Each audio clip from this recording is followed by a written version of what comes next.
ini kami nak terangkan tentang saluran peredaran darah dalam badan manusia. Sistem peredaran darah ini penting sebab ia menghantar oksigen, nutrien dan hormon ke seluruh badan kita. Sistem ini terdiri daripada jantung, darah dan saluran darah.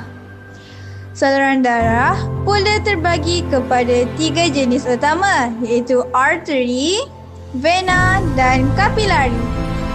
Tanpa saluran darah ni, badan setiap individu tidak akan mendapatkan tenaga dan kita pun tak boleh hidup tau. Jadi, jom kita faham fungsi setiap satu komponen ini. Sekarang saya akan jelaskan tentang arteri. Arteri ialah saluran darah yang membawa darah beroksigen keluar dari jantung ke seluruh badan. Dinding arteri tebal, kuat dan ancam kerana ia perlu tahan tekanan darah yang tinggi. Contohnya, arteri aorta iaitu saluran darah terbesar dalam badan. Arteri juga tiada injak kerana tekanan darah dalam arteri sendiri sudah cukup kuat untuk bergerak ke hadapan. Seterusnya vena. Vena ialah saluran darah yang membawa darah kembali ke jantung. Darah dalam vena biasanya rendah oksigen sebab dah digunakan oleh sel badan. Dinding vena lebih nipis berbanding arteri dan tekanan darah dalam vena lebih rendah.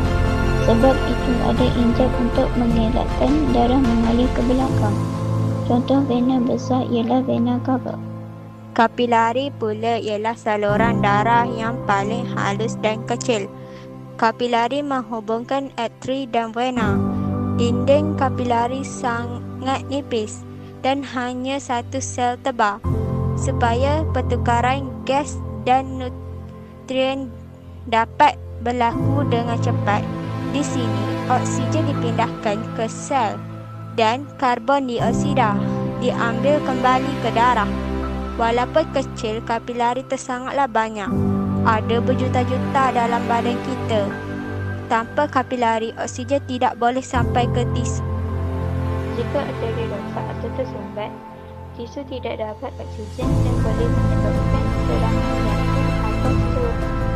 Jika injak vena gagal berfungsi, darah boleh mengalir ke belakang dan berkumpul. Akibatnya, kita boleh mendapat varicose vein iaitu urat menjadi besar dan tertimbul pada kaki. Jika kapilari rosak, sel-sel tidak dapat bekalan oksigen dan nutrien yang cukup. Ini boleh menyebabkan tisu mati, bengkak atau masalah penyembuhan luka. Sebagai kesimpulan, saluran peredaran darah mempunyai fungsi masing-masing, iaitu arteri membawa darah keluar dari jantung, vena membawa darah kembali ke jantung dan kapilari ialah tempat pertukaran gas dan nutrien.